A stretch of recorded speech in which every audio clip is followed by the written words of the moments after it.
Yes students, बेटा next topic है हमारा, ध्यान दें, chapter 5 the fundamental unit of life. हम बायो स्टार्ट कर रहे हैं अभी। Chapter 5 9th class, the fundamental unit of life. ये आपके चैप्टर का नाम है बेटा। तो फंडामेंटल जो यूनिट ऑफ लाइफ है, मीन्स यूनिट ऑफ लाइफ, उसके लिए सबसे पहली बार रॉबर्ट हुक नाम का एक साइंटिस्ट था, जिसने 1665 में क्या किया, उसने थिन स्लाइस ऑफ कॉर्क लिया। थिन स्लाइस होता है टुकड़ा, ऑफ कॉर्क। कॉर्क क्या होता है बेटा? डेड बार्क होता है। बार्क क्या होती है?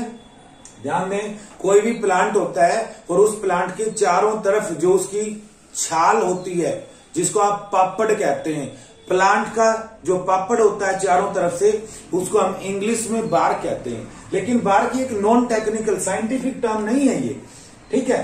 तो जो बार्क से थिन स्लाइस ऑफ कॉर्क को रॉबर्ट हुक ने 1665 में एक सेल्फ डिजाइंड माइक्रोस्कोप के नीचे रखकर ऑब्जर्व किया। किसके नीचे रखा बेटा? एक सेल्फ डिजाइंड माइक्रोस्कोप था। सेल्फ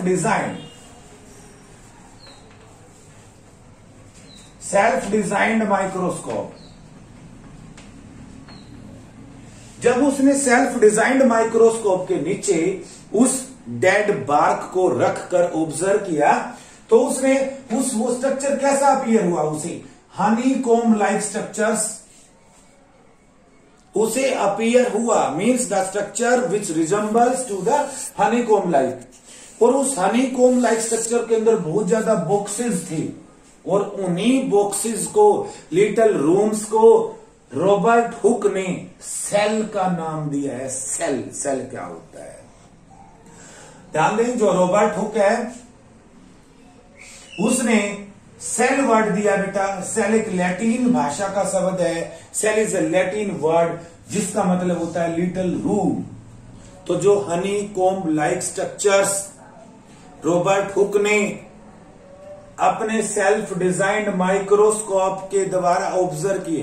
देखो, सेल्फ डिजाइंड माइक्रोस्कोप क्या था बेटा? वास्तव में हम उसको कंपाउंड माइक्रोस्कोप ही कंसिडर करेंगे। एक पाइप था, ट्यूब लाइक स्ट्रक्चर, और उसके अंदर उसने मैग्नीफाइंग लेंस का प्रयोग किया था, और जिसके द्वारा उसने उस स्ट्रक्चर को ऑब्जर्व किया था। सो फाइनली सबसे पहली बार रॉबर्ट हुक ने ये चीज बताई। क्या बताई? This was the very first time that someone had observed that जो living things appear to consist of separate units, कि जो living things हैं उनकी बॉडी भी सेपरेट यूनिट्स की बनी हुई है, और उन्हीं सेपरेट यूनिट्स को रॉबर्ट हुक ने सेल नाम दिया है। सेल जो आज हम पढ़ रहे हैं, आज भी हम जो पढ़ रहे हैं कि cell is the structural and functional unit of life. तो सबसे पहली बार रॉबर्ट हुक ने 1665 में सेल को डिस्कवर किया था, और फर्स्ट टाइम ऑब्जर्व किया था कि living things appear to consist of separate units. अब हम नेक्स्ट टॉपिक करते हैं बेटा। ध्यान दें कि जो लिविंग ऑर्गेनिजम्स होते हैं, दूसरे और लिविंग ऑर्गेनिजम्स हैं, क्या उनकी बॉडी भी सेल्स की बनी हुई है? तो उसके लिए एनसीईआरटी बुक में आप एक्टिविटी 5.1 पढ़ेंगे चैप्टर 5 से। 5.1 एक्टिविटी। देखो, हम क्या करेंगे, हम एक ओनियन बल्ब लेंगे बेटा। हम एक ओनियन लेंगे, प्याज जो ओनियन होता है, ठीक है, अंडरग्राउंड स्टेम होता है, एक टाइप होती है बल्ब, इसलिए यहां पर बल्ब यूज किया गया है। ओनियन लेंगे हम, ओनियन से ओनियन पील उतारेंगे, ओनियन पील। अब उस ओनियन पील को हम क्या करेंगे, पहले हम एक वाच ग्लास लेंगे, वाच ग्लास।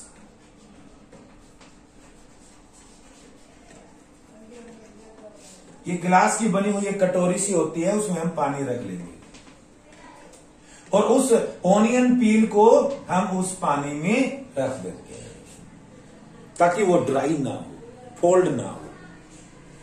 अब हम क्या करेंगे, अब हम एक स्लाइड लेंगे, उस स्लाइड के सेंटर पर एक ड्रॉप पानी के डालेंगे।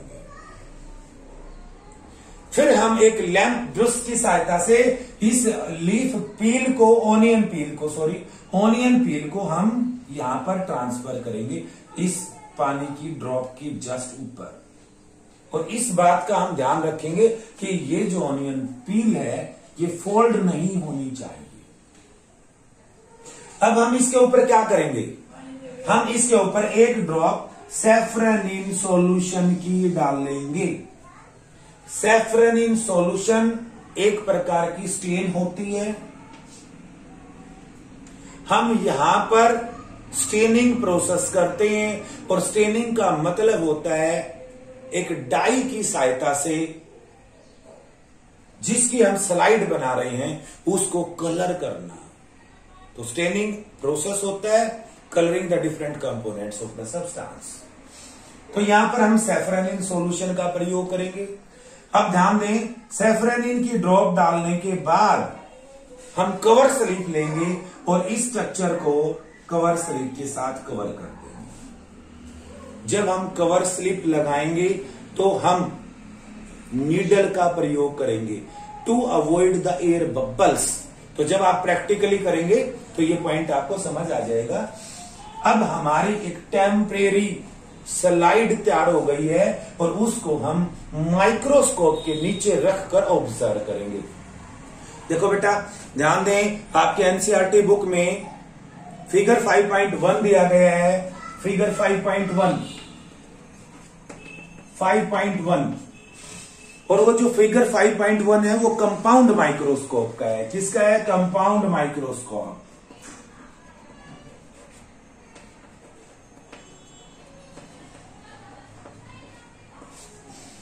कंपाउंड माइक्रोस्कोप के डिफरेंट पार्ट्स को आप अच्छे से समझेंगे। उसके अंदर क्या क्या होता है, एक दो लेंस होते हैं, एक आई पीस लेंस होता है जहां पर कंपाउंड माइक्रोस्कोप आपने लैब में देखा होगा, हम जिस पर आई रखते हैं वो ऑब्जेक्टिव लेंस आई पीस लेंस होता है। जहां स्लाइड रखते हैं उसके जस्ट ऊपर लेंस होता है, उसको हम ऑब्जेक्टिव लेंस कहते हैं। उसके बाद कोर्स और फाइन एडजस्टमेंट होती है। दूसरे डिफरेंट पार्ट्स होते हैं माइक्रोस्कोप के और वो सभी पार्ट्स आप अच्छे से पढ़ेंगे। स्लाइड को माइक्रोस्कोप पर रखकर हम ऑनियन पील के स्ट्रक्चर को ऑब्जर्व करेंगे। जब आप ऑनियन पील के स्ट्रक्चर को ऑब्जर्व करेंगे बेटा तो आपको सेल्स ऑफ ऑनियन पील्स दिखाई देंगे और इस प्रकार आपको स्ट्रक्चर दिखाई देगा। तो these are the cells of an onion peel. अब देखें, वास्तव में सबसे पहली बार रॉबर्ट हुक ने क्या आइडेंटिफाई किया था? सेल वॉल को आइडेंटिफाई किया था बेटा। उसने इस सेल वॉल को ऑब्जर्व किया था। अभी ये सेल वॉल है और अब हम जब हम ऑनियन पील की स्लाइड बनाते हैं तो हम न्यूक्लियस को भी ऑब्जर्व कर पाते हैं। ठीक है, तो न्यूक्लियस को ऑब्जर्व करने के लिए हम जो ये स्टेनिंग प्रोसेस करते हैं उसमें न्यूक्लियस भी कलर्ड हो जाता है। That's why we observe the nucleus. ठीक है, जो हम स्टेनिंग पर्पस के लिए डाई यूज करते हैं वो डिफरेंट टाइप की डाइज होती है। ठीक है, कुछ एसिडिक होती हैं, कुछ बेसिक होती हैं। ठीक है, न्यूक्लिक एसिड मीन्स न्यूक्लियस के अंदर एसिड है तो हम बेसिक डाइज का यूज करते हैं बेटा। तो बेसिक डाइज किसके लिए? न्यूक्लियस या न्यूक्लिक एसिड को कलर्ड करने के लिए हम यूज करते हैं। ठीक है, जो सेल के अंदर जो दूसरे सेल ऑर्गेनेलिज होते हैं उनके लिए हम एसिडिक डाई का प्रयोग करते हैं, स्टेन्स का प्रयोग करते हैं। तो these are the cells of the onion peel. इसके अंदर ये पार्ट क्या है? ये डॉट लाइक स्ट्रक्चर न्यूक्लियस। तो इस प्रकार एक्टिविटी 5.1 के माध्यम से फाइनली हम इस कंक्लूजन पर पहुंचते हैं कि जो ऑनियन पील है वो भी छोटे छोटे लिटिल रूम लाइक स्ट्रक्चर्स की बनी हुई है और जिनको हम सेल कहते हैं। अब पॉइंट देखें बेटा, ध्यान दें, सबसे पहली बार जो लिविंग सेल है उसको किसने आइडेंटिफाई किया था? Anton van Leeuwenhoek. Anton van Leeuwenhoek नाम के साइंटिस्ट ने 1674 के अंदर फर्स्ट टाइम लिविंग सेल को वाटर के अंदर, पॉन्ड वाटर के अंदर आइडेंटिफाई किया था, डिस्कवर किया था।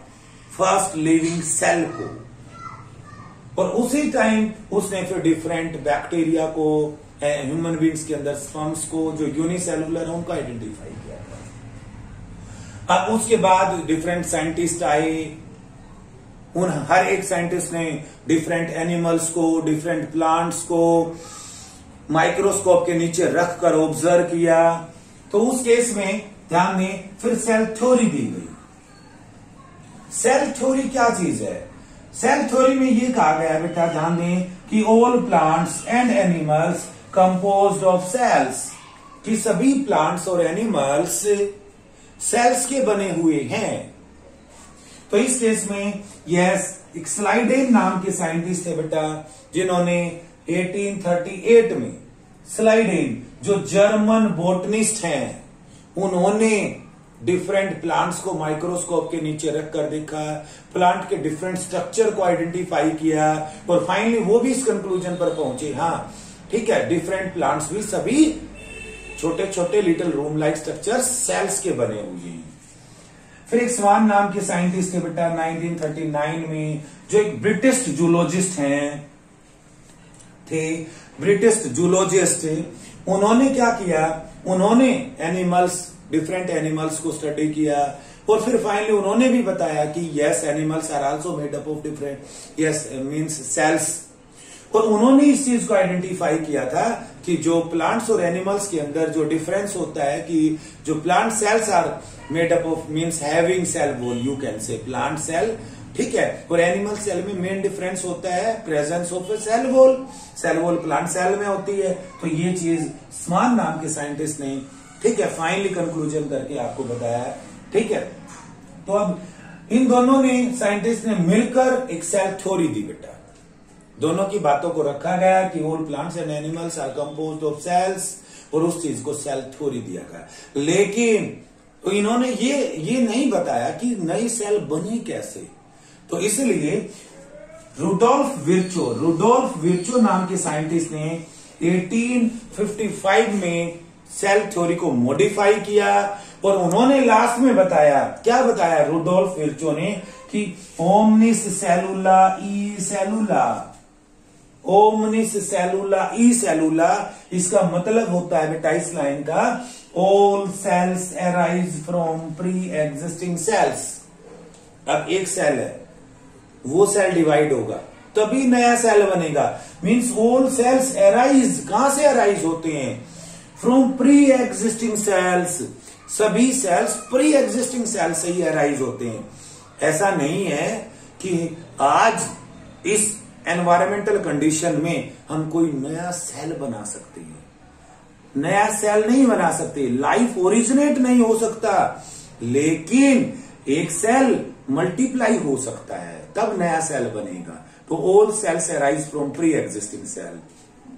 ये बेटा हमने सेल के बारे में पढ़ा है। अब ध्यान दें आगे, ये तो कंपाउंड माइक्रोस्कोप की सहायता से हमने आइडेंटिफाई किया है। कंपाउंड माइक्रोस्कोप की सहायता से हम एक सेल की आउटलाइन और सेल का न्यूक्लियस, बस इन चीजों को आइडेंटिफाई कर सकते हैं। लेकिन एक सेल के अंदर की जो कंप्लीट स्ट्रक्चरल डिटेल है, वो कब आइडेंटिफाई की गई? जब इलेक्ट्रॉन माइक्रोस्कोप की का इन्वेंशन हुआ। इलेक्ट्रॉन माइक्रोस्कोप नोल एंड रुस्का नाम के साइंटिस्ट ने 1932 में इलेक्ट्रॉन माइक्रोस्कोप को इन्वेंटेड किया, और उसके बाद 1940 के आसपास सेल को, ध्यान दें, माइक्रोस्कोप के नीचे रखकर, और एक सेल के अंदर जो डिफरेंट, जो उसकी कंपोजिशन है, डिफरेंट सेल ऑर्गेनेलीज हैं, उनको आइडेंटिफाई किया गया, और उसके बाद एक जो कंप्लीट सेल की जो भी उसके अंदर सेल ऑर्गेनेलीज हैं, उनको डिस्कवर किया गया, और एक कंप्लीट सेल के बारे में बताया गया। तो हम बेटा आज यहीं तक टॉपिक पढ़ेंगे, ध्यान दें।